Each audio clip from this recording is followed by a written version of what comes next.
Hey, what's happening? Your boy Leonard Wote is here to talk about real estate investing and some of the most important things that you have to consider when you want to invest in real estate. Make sure you stay tuned, smash that like button, subscribe to this channel for more real estate videos. Let's jump into it. Boom, baby. The number one thing to consider when investing in real estate apartment is location. Location is one of the most important things. You want to make sure you're investing in a good location because you can buy a bad property in a good location, you're going to make money. But you can buy the best property in a bad location, you ain't going to make no money. What does a good location looks like? You have to have jobs. You have to have companies, big companies that are providing jobs to people. I always say that. Even in my last video, I said that. For me, I always look at big companies like Walmart, Home Depot, Whole Foods, Amazon. When you see these big companies go to an area and all of them are right there, know that there's something there. They have done their due diligence. They have checked out the population growth and all that before they are opening their stores over there. So that always helps me to have my boundary that, hey, if these guys are going over there, these are big multi-billion dollars company. So they have something there, but I still do my due diligence to check the population growth and check the income and check the crime rate and everything. A bad location is terrible for investing. You will not be able to collect rent. You're going to have high crime rate. High crime rate, nobody want to stay where people are shooting guns and people are stealing and all those kind of stuff. So investing there is a no-no. So that's why location is the most important thing as far as investing in real estate is concerned. Even your single family house, when you want to buy a house, what do you look? You look for a good location where the schools are good, where if you have children, the children are going to be going to a good school. You don't want to look at areas where they have bad schools or they have high crime rate, because if you take your children to a crime location or to an area where there's a high crime rate, where they are doing drugs, smoking all kind of weed and all that stuff, then your child is going to be exposed to all those kind of rough life, and those are things that you don't want. So you want to be in a quiet neighborhood where everybody is friendly and it's clean and nice, right? So it's the same thing. That is location for you. So the same thing with investing. If you want to buy an apartment, know that people are going to be looking at that area as well. So if you have a good location, you're going to have good tenants there. If you have a bad location, you're going to have bad tenants over there. The next thing is cash flow. Cash flow is king, baby. You want to make sure that your property cash flow day one. So what is cash flow? Cash flow is you have a business, right? Any business, small business that you're running, you want to make sure the income minus the expense, right? You have a cash flow. You don't want to do a business where you don't make cash flow, because that's not a business. It's just better to go get a job, a 9-to-5 job, and be making money out of it instead of getting a business that you're going to be losing money. So you want to make sure the business cash flow day one. Even if you're buying a business that you know that it's going to break even. There are some businesses that maybe like the franchises, McDonald's, 7-Eleven. Some businesses, you buy them, you break even for a while before you start having cash flow. But I like apartment because you cash flow day one. Immediately you close on the 15th. Guess what? On the 30th or maybe on the 1st of the next month, you're collecting rent from tenants, and you want to make sure that the income minus the expenses, you are getting cash flow that you're going to distribute to your investors, and you're going to make money as well. So that is one thing that you have to consider. I always see people that they have a townhouse, they're going to buy a townhouse and they have tenants inside, and then they're going to have their own property. So they're going to be renting that townhouse. And maybe your mortgage is like $1,700. The tenant is paying $1,500, and they are gonna be paying $200 out of their pocket. That is not a business. That is a liability to you. Sometimes they're gonna say, "Hey, wait, they are paying down the mortgage. They are paying down the mortgage, but guess what? You are not making money. A business is something that needs to be giving you money, not you removing money from your pocket and paying for the business."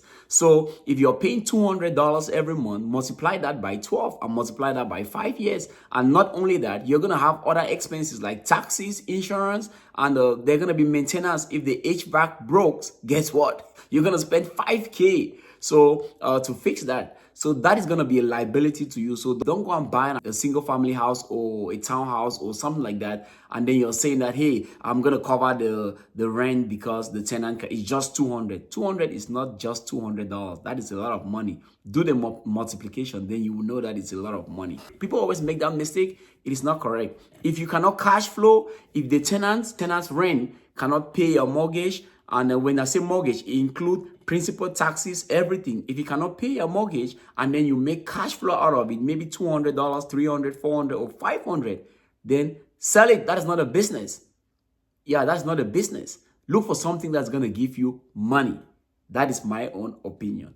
Because you want to be financially free, right? And in order to be financially free, you don't want to be removing money from your pocket. Okay, let's just say, for example, you lost your job. You're not able to make up that $200. Guess what? The bank is going to foreclose the property because you're going to be delinquent. So that is not a business. That's why I always say, hey, if you want to start small, yeah, start small, but do a great due diligence to be able to start. Or if you cannot do that, then just go partner with someone and then you guys buy a bigger property.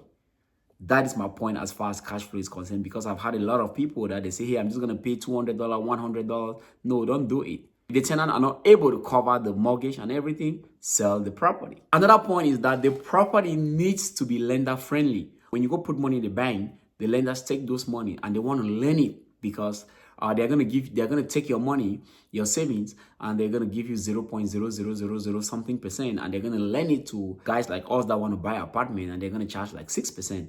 So they want to have that money working. So they cannot just take your money and keep it. So, and when you bring a deal, they want to make sure that this deal makes sense in such a way that they're going to lend you money to be able to buy that deal. So the way you're underwriting that deal, they're going to underwrite the deal the same way.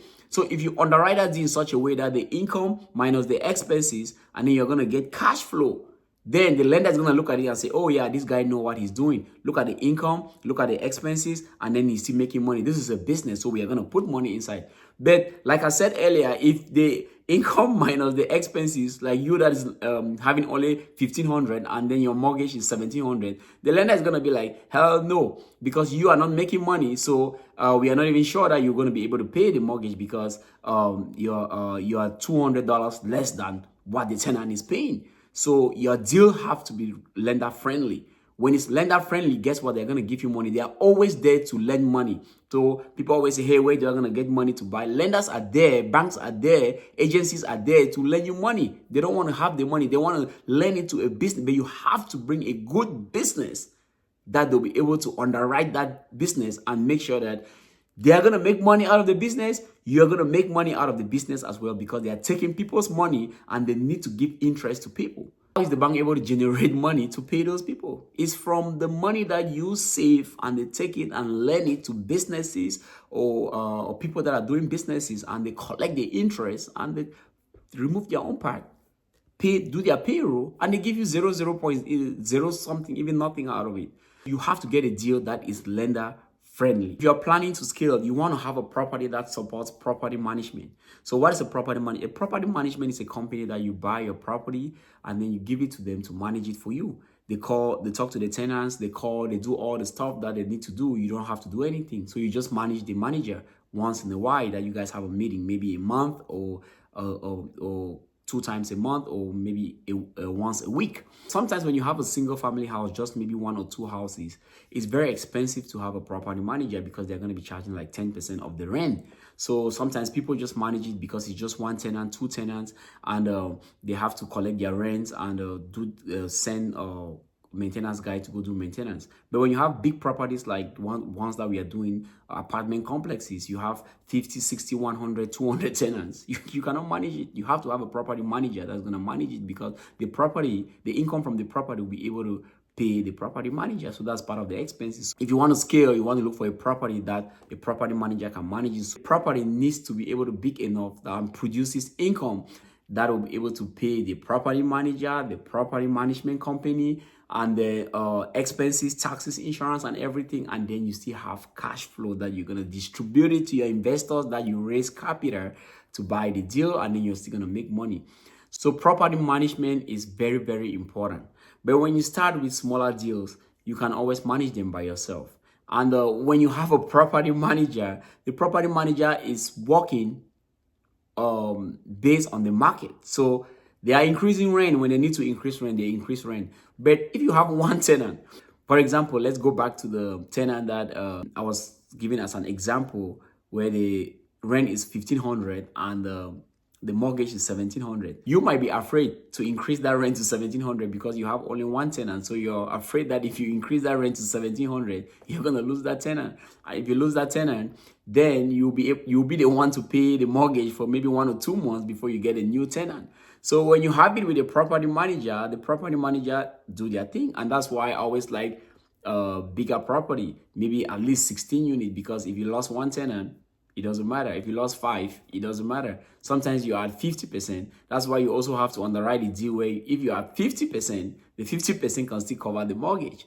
So those are the most important thing. If you want to get into real estate, you have to consider all those things. And how do you do it? Like I said earlier, you have to learn.